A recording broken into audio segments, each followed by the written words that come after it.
Hello, ladies and gentlemen. Welcome to tonight's episode of Morte D'Arthur. Tonight, we've got some serious smiting action coming up. So I hope you're all in a very, very good mood. Hello, good evening, Kathy. How are you? And hello, Stefano. How are you as well? Hello. Hope you guys are in a great mood. I'm in a great mood. I'm looking forward to doing some nice hand waving and smiting tonight. That's what I like best about doing all of this. So you're in for a good time from that end at least. So hope you guys enjoy. He's just gulping down more water so that I can make sure that we can really rock and roll tonight, and that I've got enough strength in my voice to do this. It should be fun. How are we all this evening? I hope that you're all very, very well indeed. Hello. Come on. He said, it's a bit of a quiet start this evening, Kathy and Stefano, isn't it? Hello, Andrew and Jane. Come in. I like your new picture, Andrew, by the way. Very, very nice. Hello. Come in, everyone.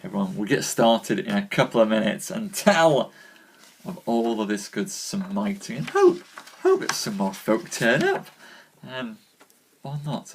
We could just be in for a quiet night tonight. We never know. He says, checking Twitter to see where on earth everybody's gotten to. Still, how are you, Andrew and Jane? I hope that you're well. So I assume that you guys are there. It's very, very quiet. Is it just? It could be actually that I'm not seeing anybody on here, and that the comments aren't working, and that people's faces aren't popping up. Which could be it. Otherwise, we're just a bit quiet and empty. One of the two. But hey ho, we'll plough on anyway, and let folk filter through when they do, unless you're all here and Periscope's played up and you're invisible, in which case, hello! I can't see you, but do please give comments anyway, and give the hearts, because I can see them when I check them in Catch later on. So, without further ado, let's get into tonight's show. Ladies and gents, we're telling the story of Sir Gareth of Orkney, who came to King Arthur's court pretending to be of no one of importance at all, but is in fact of royal blood. Sir Gareth, who's gone off and proved himself in battle under an assumed name, smiting the Knight of the Red Lands up until the point where he's now fallen in love with the Lady de Leon. The Lady de Leon, having been rescued from the Knight of the Red Lands by Sir Gareth, has fallen madly in love with him as well. But Sir Gareth's mother has come to King Arthur, asking what has become of her son. King Arthur, now realising that Sir Gareth was not just a mere kitchen boy, but was in fact a knight of great renown, has gone off in search.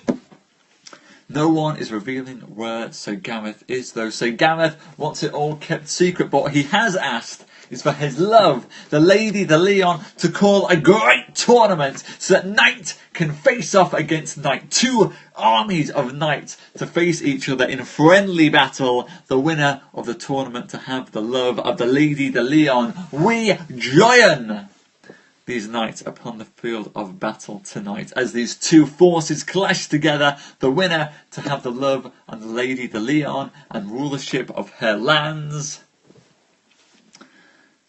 Sir Gareth must have been feeling very, very cocky indeed to call a tournament like this.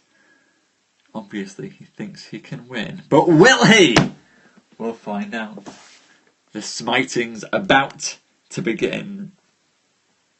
It was then, on the field of battle, after Sir Owain gave Sir Malgrine a fall that almost broke his neck, that Sir Brian de la Isle and Grummer Grummerson both knights of the Castle Perilous encountered against Sir Aglavale and Sir Tor, who smote down Sir Grimor to the earth. Then came in Sir Caridus, the Dolorous Tower, and Sir Turquoine, knights of the castle, and those two knights, encountered against them Sir Percival de Galis and Sir Lamorak de Galis, and those were both brothers. And as they encountered against each other, Sir Percival with Sir Garidus either broke their spears against their hands, and Sir Turquoine and Sir Lamorak, either of them smote down each other's horses to the earth. Both parties rescued each other, horsed themselves again, and Sir Arnold and Sir Gauter, knights of the castle, fought off against Sir Brandil and Sir Kay, and these four knights encountered each other mightily, and they broke their spears, for they were but splinters in their hands. Then came in Sir Tristram, Sir Sadok, and Sir Dinas, knights of the Castle Perilous, and they encountered against them, Sir Tristram against Sir Bedivere, and Sir Bedivere, fighting against Tristram, was smitten to the earth, both horse and man, to lie in the dirt. And Sir Sadok encountered against Sir Patapace, and there was Sir Sadok overthrown in battle. And Owain Leavantus smote down Sir Dinas the Seneschal. But then came in Sir Persant of Indi, a knight of the castle, and he encountered himself against Sir Lancelot the Like, and there either smote against the other, and eventually Sir Lancelot struck down on Sir Persant, so that horse and man fell to the earth. Then Sir Pertolope came from the castle and faced off against Sir Lionel, and there Sir Pertolope the Green Knight smote down Sir Lionel, who was brother to Sir Lancelot, and all of this was marked by noble herods who bore him best on their names. And then came into the field Sir Perimones, the Red Knight, who was Sir Persant's brother, that was a knight of the castle. He faced off against Sir Ector de Maris, either one of them smiting against each other hard, so that both horses and them fell to the earth. Then came the Red Knight of the Redlands, and Sir Gareth finally came from the castle. And Sir Gareth and the Knight of the Redlands stood alongside each other, and they faced off against Sir Bors de Ganis and Sir Bloberus. And there the Red Knight and Sir Bors smote each other so hard that their spears broke and their horses fell grovelling to the earth. And Sir Bloberus broke his spear upon Sir Gareth, but of that stroke Sir Bloberus fell back to the earth, and when Sir Galadin saw that, he bade Sir Gareth to keep him, and Sir Gareth smote him to the earth. Then Sir Galahad gave a spear to avenge his brother, and in the same way Sir Gareth served him again, knocking him down to the earth. And Sir Dinadan and his brother Le Coupte Maytel, and Sir Sagramore de Desirous, and Sir Dodinus le Savage, all those he bore down with a single spear.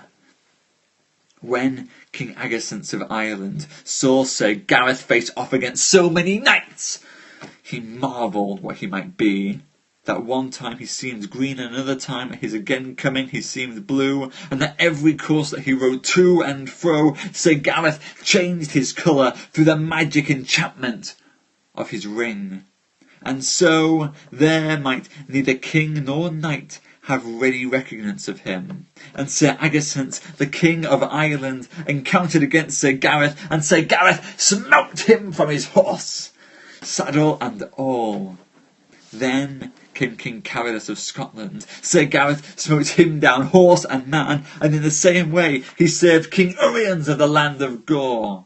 Then came Sir Bagdamus. Sir Gareth smote him down, horse and man falling to the earth, and Bagdamus' son Meliganus broke a spear upon Sir Gareth mightily and knightily, but Gareth would not fall. And Sir Galahad, the noble prince, cried on height, "Knight with the many colours, well have you jousted, but now make yourself ready, for I, Sir Galahad, will joust with thee."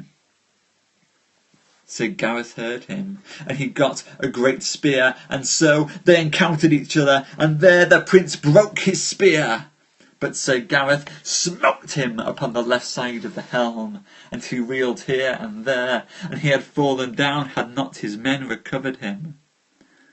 So help me, said King Arthur, that same knight with many colours is a good knight. Wherefore the king called unto himself Sir Lancelot, and prayed for him to face off against Sir Gareth. Sir, said Lancelot, I may well find in my heart to forbear him, as at this time, for he hath had travail enough today, and when a good knight does so well upon some day, it is no good knight's part to let him of his worship, and namely, when he sees that a knight has done so great a labour for adventure, said Sir Lancelot. His quarrel is here this day, and peradventure he is best beloved with this lady of all that can be here. I see well that he paineth him and enforceth him to do great deeds, and therefore, said Lancelot, as for me, this day he shall have the honour, though it lay in my power to put it from him, I would not. There we have it, ladies and gents, halfway through tonight's tale. And Sir Lancelot, who's been called upon by King Arthur to fight Sir Gareth, who has knocked down, not slain, for this is a tournament after all, who has smitten down so many noble knights, Sir Lancelot has refused to face off against Sir Gareth, seeing in Sir Gareth's actions true love for the Lady de Leon. And who would deny Sir Gareth the love of the Lady de Leon? Who would rob him of victory, be the knight to face off against him and take that victory when he's already beaten so many? Lancelot is a chivalrous knight. But we continue the tale. Then, when this was done, there was a drawing of swords, and then there began a sword tournament. And there did Sir Lamorak, who was marvellous deeds of arms, and between Sir Lamorak and Sir Ironside, that was the Red Knight of the Red Lands, there was a strong battle. And between Sir Palomides and Bleoberis, there was a strong battle too. And Sir Gawain and Sir Tristram met, and there Sir Gawain had the worst, for he pulled Sir Gawain from his horse, and then he was long upon foot and defouled. Then came in Sir Lancelot, and he smote Sir Turquine, and he and him, and then came Sir Carados his brother, and both at once they assailed him, and he, as the most noblest knight of the world, worshipfully fought with them both, that all men wondered of the nobleness of Sir Lancelot. And then came in Sir Gareth, and he knew that it was Sir Lancelot that fought with the two perilous knights. And then Sir Gareth came with his own horse, and hurtled in asunder, and no stroke would he smite to Sir Lancelot. That was seen by Sir Lancelot, and he deemed it should be the good knight, Sir Gareth. And then Sir Gareth rode here and there, and he smote on the right, and he smote on the left hand, and all the folk might well spy where he rode. And by fortune he met with his brother Sir Gawain, and there he put Sir Gawain to the worse, for he put off his helm, and so he served 5 or 6 knights of the Round Table, that all men said he put him in most pain, and best he did his devoir. For when Sir Tristram beheld him, how he first jousted, and how he fought so well with a sword, then he rode to Sir Ironside, and to Sir Persant of Inde, and he asked them by their faith, What manner a knight is yonder knight, that seems in so many diverse colours?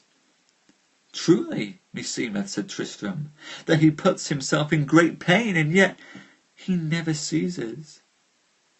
Do you know what he is? Said Sir Ironside.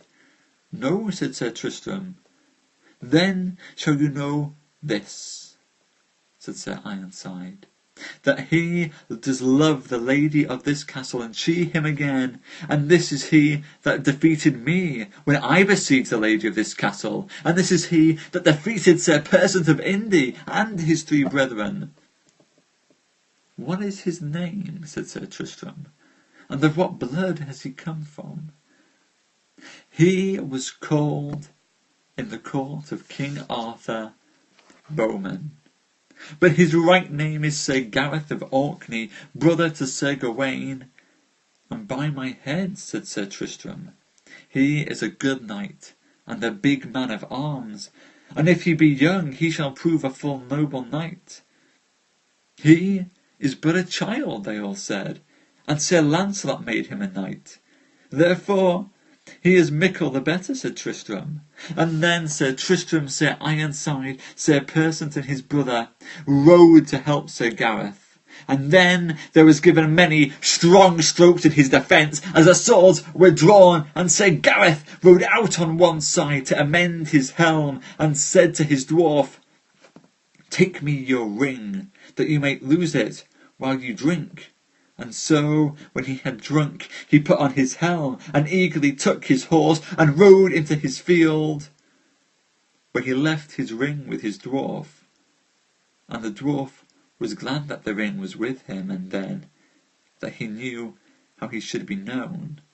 And then, when Sir Gareth was in the field, all folk saw him well and plainly, that he was in yellow colours. And there he raised off helm, pulled down knights, and King Arthur had to marvel what knight he was, for the king saw by his hair that it was the same knight.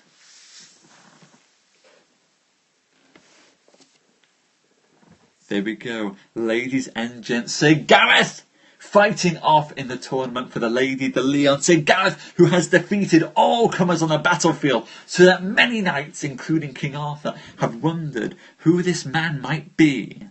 Gareth, who's been fighting in disguise, has now, at the last, suddenly lost his enchantment as he left his ring with his page that caused his battle colours to change. Now, men on the field, including King Arthur, have begun to recognise that it is in fact Sir Gareth. But we'll wait to see what happens with that tomorrow. Tomorrow we'll see what Gareth chooses to do when he's recognised on the field of battle. And let me tell you, ladies and gents, the smiting doesn't end there. This is going to get epic before it's through. Thank you so much for coming, ladies and gents. I think Periscope has gone and made a wee whoopsie, because I'm not seeing any comments or anybody coming through. So there's a chance that there could be absolutely no... Actually, hang on. I've just hit the thing. I've just swiped left and I can see everyone now.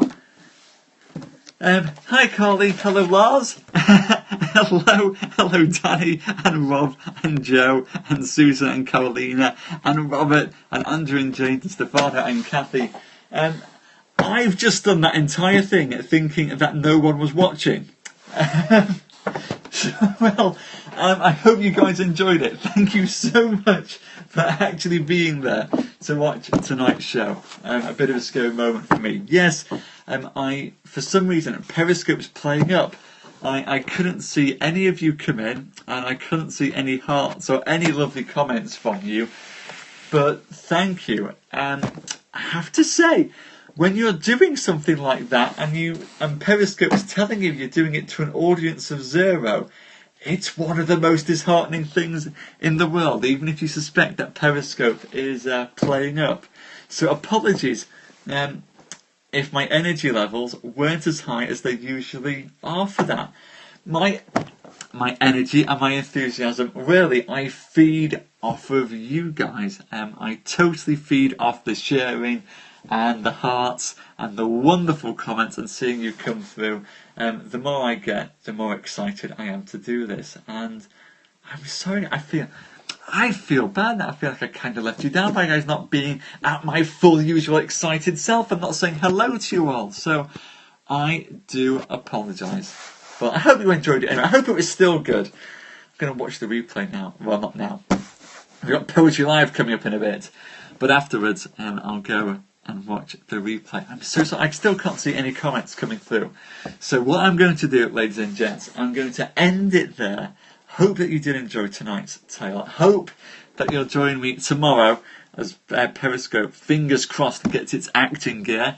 And I tell of some more smiting. Blood will fall tomorrow, ladies and gents. Because it's a Friday, there will be blood.